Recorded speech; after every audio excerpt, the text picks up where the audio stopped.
ठीक है, मैं देखिए एक डॉक्टर कॉल अब आपके पास आता हूँ, फिर डॉक्टर गुप्ता आपके पास आता हूँ। डॉक्टर कॉल, मुझे ये समझाइए, WHO से हमने ये शो शुरू किया, WHO ने क्या चेतावनी दी? वो कह रहे हैं कि यूरोप में कोरोना के संक्रमण का तूफान आने वाला है और दुनिया को वो आगाह कर रहे हैं। फिर हमारे देश में हमारी सरकार भी राज्यों से कह रही है कि आप नाइट कर्फ्यू जैसे हालात पर विचार कीजिए। कुछ राज्यों में, महाराष्ट्र का एग्जाम्पल दिया जहां पर अब स्थानीय एजेंसीज ने इसको करना शुरू भी कर दिया है। स्टार्टिंग फ्रॉम WHO की चेतावनी और ये कोविशील्ड की ये को लेकर जो रिसर्च, क्या कहना है आपका?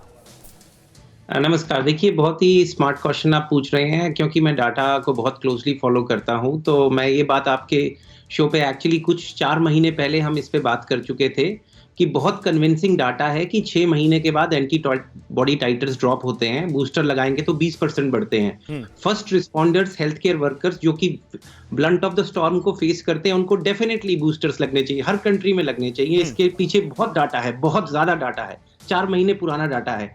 अब जो डाटा दिख कर आ रहा है वो दिखा रहा है कि डेल्टा और ओमिक्रॉन, शायद उसको नजर में रखते हुए वो बूस्टर को 6 महीने की जगह 3 महीने हमें मूव कर देना चाहिए। लेकिन अगेन ये डिमांड सप्लाई का मिसमैच है, तो कंट्रीज एलोकेट करेंगी जिसके लिए प्रायोरिटी है। हाई रिस्क इंडिविजुअल्स जो कि वैक्सीनेटेड हैं, उनको 6 महीने हो गए हैं, डेफिनेटली अगर आप साइंस को बिलीव करते हैं उनको बूस्टर दीजिए, आप जाने बचा लेंगे। और 12 से 18 साल का जो बच्चे का ग्रुप है, उसके अंदर जो डाटा यहाँ पे अमेरिका में है वो बहुत स्ट्रांग है। उनके अंदर साइड इफेक्ट्स ऑलमोस्ट 0 के बराबर है सीरियस, और उनका इम्यूनोजेनिक रिस्पांस एक्सीलेंट है। देखिए, जो अभी तक स्पाइक प्रोटीन पे म्यूटेशंस हुई हैं ओमिक्रॉन में सबसे ज्यादा है। मैंने 4 हफ्ते पहले आप ही के शो पे बताया था। इसी वजह से vaccine escape is a real phenomena. जब तक सेकंड जनरेशन वैक्सीन नहीं आती जो इसको टारगेट करेंगी ओमिक्रॉन और डेल्टा को वे बेटर, क्योंकि जो 95% एफिकेसी अल्फा की थी वो डेल्टा में हमारी 72% आपके पास, मतलब आप कह रहे हैं कि बूस्टर डोज की बहुत सख्त जरूरत है और इस बहस में ना पड़े कि कोविशील्ड की एफिकेसी कितनी है। अगर मैं आपके बात पर समझ पा रहा हूं तो मैं डॉक्टर गुप्ता अब आपके पास आता हूं। इंडियन कॉन्टेक्स्ट में बात करते हैं डॉक्टर गुप्ता, मुझे ये समझाइए, क्या ज्योग्राफी, क्या भौगोलिक परिस्थितियां का, क्या जलवायु का भी परिवर्तन का असर पड़ता है कि वो देश ज्यादा ठंडे, हालांकि ठंड तो हमारे यहाँ भी बहुत पड़नी शुरू हो गई है। ओमिक्रॉन के वेरिएंट के केसेस 200 से ज्यादा हो गए हैं। केंद्र सरकार कह रही है कि 3 गुना ज्यादा तेजी से फैलेगा। क्या हमारे देश में बूस्टर डोज का वक्त आ गया है डॉक्टर गुप्ता, या आपको लग रहा है कि नहीं, जिन लोगों ने 2 खुराक ले ली है वो भी कुछ और दिन इंतजार कर सकते हैं?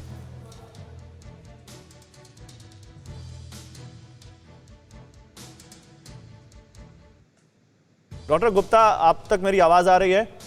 उनका फ्रेम फ्रीज हो गया, डॉक्टर गुप्ता रिस्पॉन्ड नहीं कर पा आवाज आ रही है?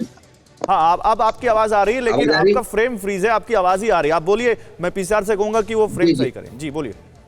जी, तो मैं ये बताना चाह रहा हूं कि जो हमारे 2 डोज लगी हैं उसकी एफिकेसी भी लगभग 60 से 70% थी। तो इट मींस अगर हमें 3 डोज लगाने के बाद हम 70-80% से ऊपर जा सकते थे। तो प्राइमरी इम्यूनाइजेशन में भी कायदे में कोविशील्ड और कोवैक्सीन जिनकी एफिकेसी कम है उनकी 3 डोजेज होनी चाहिए। बिकॉज वैक्सीन का नंबर हमारे इतना नहीं था, स्टॉक नहीं था, तो इसलिए हमने 2 डोज का ही शेड्यूल रखा।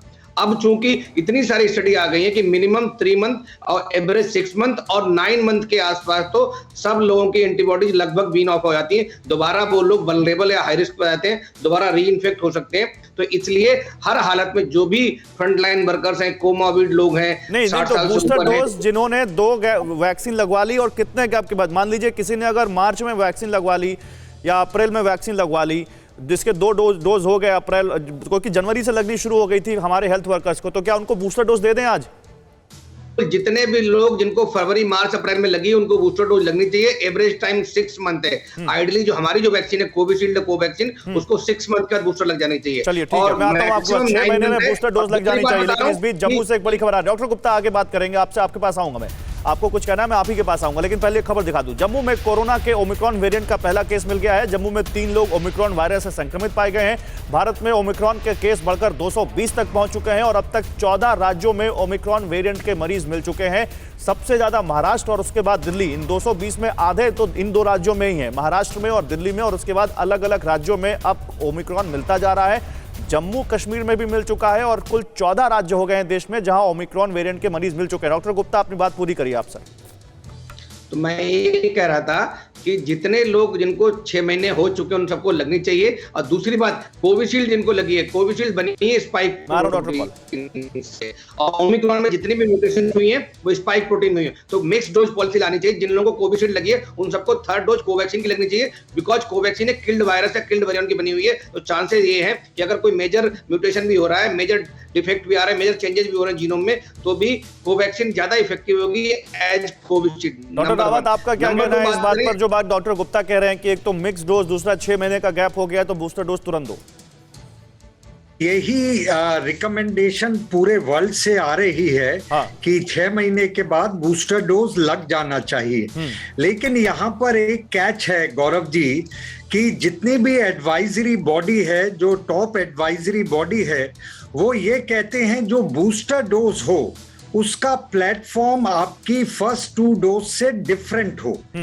अब दिक्कत क्या है, कोवैक्सीन और कोविशील्ड का प्लेटफॉर्म लगभग एक जैसा है।